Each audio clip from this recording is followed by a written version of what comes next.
नमस्कार. मधुबन गार्डन या चॅनलवर आपलं स्वागत आहे.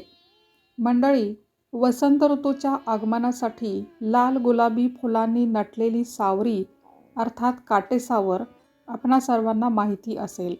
या झुपक्या फुललेल्या देखण्या काटेसावरीकडे पाहिल्यानंतर त्याचं शाल्मली हे संस्कृत नाव अगदीच योग्य आहे असं वाटतं.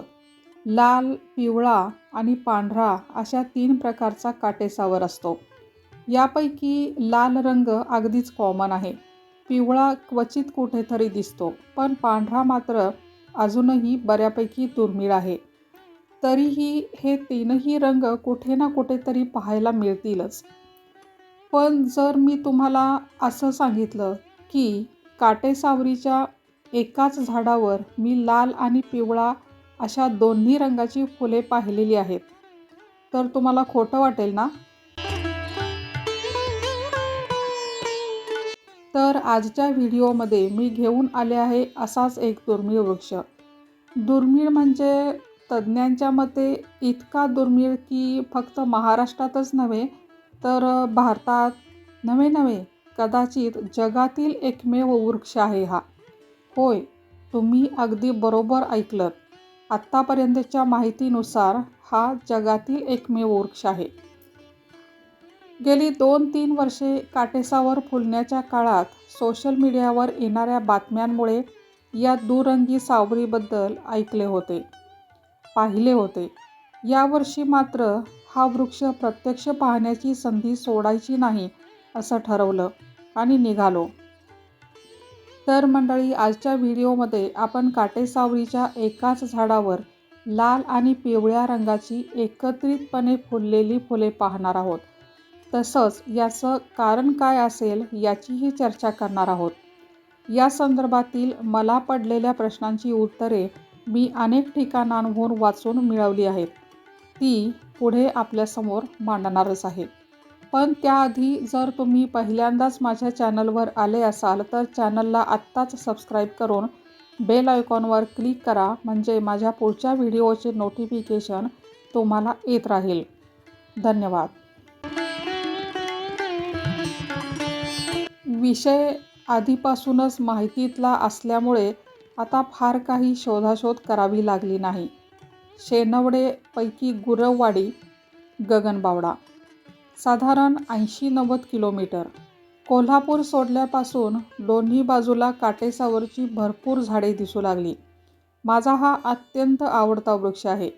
इकडच्या मानाने आमच्या भागात कमी पाहायला मिळतो, म्हणून हौसेने जरा जास्तच फोटोग्राफी केली.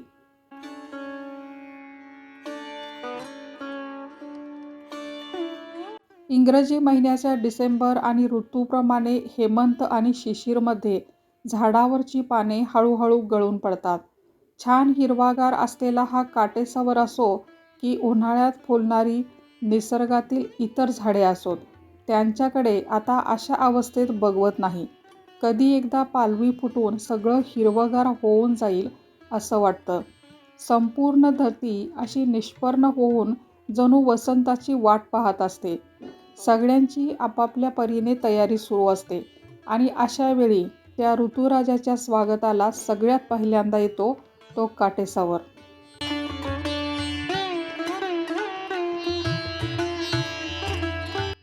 डिसेंबर महिन्यात काटेसावरीची पानगळ झाली की जानेवारीमध्ये कळ्या यायला सुरुवात होते आणि वसंत ऋतू येण्याआधीच झाड मोठ्या गडद गुलाबी फुलांनी बहरून जाते. काटेसावर फुलला की ओळखावे होळी जवळ आली आहे. कधी कधी वाटतं काटेसावर, सोनसावर, बहावा, पांगारा, पळस यांच्या फुलण्याला उमलणे, फुलणे हे शब्द फिके पडतात. ही फुले एकदा फुलली की भरगच्च बहराशिवाय काहीच नसतं. वसंताच्या आगमनाचा केवळ जल्लोष आणि जल्लोष. काटेसावरीची लाल भडक फुले अगदी फांदीवरच पण गुच्छाने येतात. फुलांचा रंग इतका आकर्षक की ती दुरूनच लक्ष वेधून घेतात. असं वाटतं की निसर्ग चित्रकाराने लाल गुलाबी रंगात ब्रश बुडवून एका दमात फूल रंगवण्याचं काम केलं आहे. निसर्गतः सावरीच्या फुलांमध्ये असलेलं सुमधुर पाणी म्हणजे पक्ष्यांसाठी मेजवानीच असते. म्हणून तर या फुलांना पक्ष्यांचे ज्यूस बार किंवा पानपोई म्हणतात.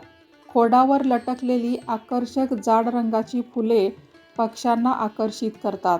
त्यामुळे अगदी दिवसभर या झाडावर पक्ष्यांची झुंबड उडालेली असते. फक्त प्राजक्तच नाही तर सगळ्याच फुलांचा सडा नेहमीच सुंदर दिसतो. काटेसावरीचे मोहक सौंदर्य आणि त्याचे उपयोग याबद्दल मी भरपूर बोलले असते, पण आधीच यावरचा व्हिडिओ झाला असल्यामुळे आता आवर्त घेते. हीच ती शेनवडेपैकी गुरवाडी आणि हेच ते जगातील एकमेव दोनरंगी काटेसावर. तुम्ही बघाल, अगदीच रस्त्याकडेला आहे हा वृक्ष. झाडाचा बुंदा पाहून याने बरेच पावसाळे झेलले असावेत हे लक्षात येते. दिसली का पहा ती पिवळी फुले? सगळे झाड लाल फुलांनी भरले आहे आणि या मधल्या एकाच फांदीला पिवळ्या रंगाची फुले लागली आहेत. आहाहा, इतकं सुंदर दृश्य आहे म्हणून सांगू. हे अनमोल दृश्य कॅमेऱ्यात कैद करताना आणि तुम्हाला दाखवतानाही मला खरंच ऊर भरून आल्यासारखं वाटत आहे. गेली 3 वर्षे प्रयत्न करत होते. आज योग आला. हे निसर्ग सौंदर्य पाहिल्यावर वाटलं याचसाठी केला होता अट्टाहास. खाली पडलेली फुले वेचून घेतली. काटेसवरचे पिवळे फूल तर मी पहिल्यांदाच पाहत आहे. किती सुंदर दिसत आहे पहा. पहा, संपूर्ण झाड लालेलाल आणि मधूनच चमकणारी एकच पिवळ्याची फांदी. हा क्षण घट्ट पकडून ठेवता यायला हवा होता. आता सगळ्यांच्याच मनातला प्रश्न, हे कसं घडलं असेल? एकाच झाडावर 2 रंगाची फुले हे कसं शक्य आहे? सगळ्यात पहिल्यांदा तर आपण असं म्हणू शकतो की हे एक निसर्गनिर्मित आश्चर्य आहे आणि ते खरंही आहे. पण थोडंसं शास्त्रीय भाषेत सांगायचं झालं तर मी वाचलेल्या माहितीनुसार काटेसावरमध्ये जेनेटिक म्युटेशनमुळे म्हणजेच उत्परिवर्तनामुळे एकाच झाडावरील फुलांचा रंग बदलणे पूर्णपणे शक्य आहे. इव्हन असंही होऊ शकतं की त्या झाडाच्या एकाच फांदीला पिवळ्या किंवा नारंगी रंगाची फुले लागू शकतात. आता आधी उत्परिवर्तन अर्थात म्युटेशन म्हणजे काय ते पाहूया. वनस्पतीशास्त्रात उत्परिवर्तन म्हणजे वनस्पतीमध्ये अचानक आणि कायमस्वरूपी झालेला बदल. या बदलांमध्ये फुलांचा रंग बदलणे, पानांचा किंवा फळांचा आकार बदलणे या गोष्टी होऊ शकतात. म्युटेशन नैसर्गिकरित्या घडू शकते, जे या झाडाच्या बाबतीत झालेलं आहे.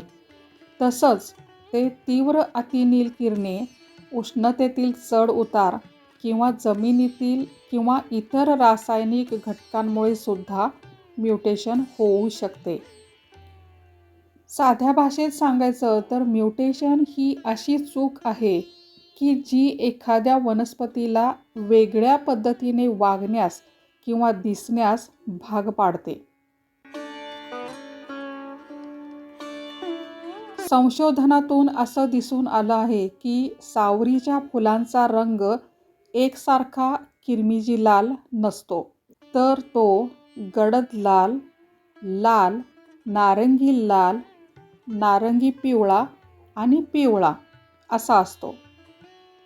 फुलांना रंग देणारी जी रंगद्रव्ये असतात त्यामध्ये वनस्पती स्वतः काही जनुकीय बदल करतात किंवा ते निसर्गाकडून घडतात की ज्यामुळे एकाच फांदीवर वेगळ्या रंगाचं फूल येतं.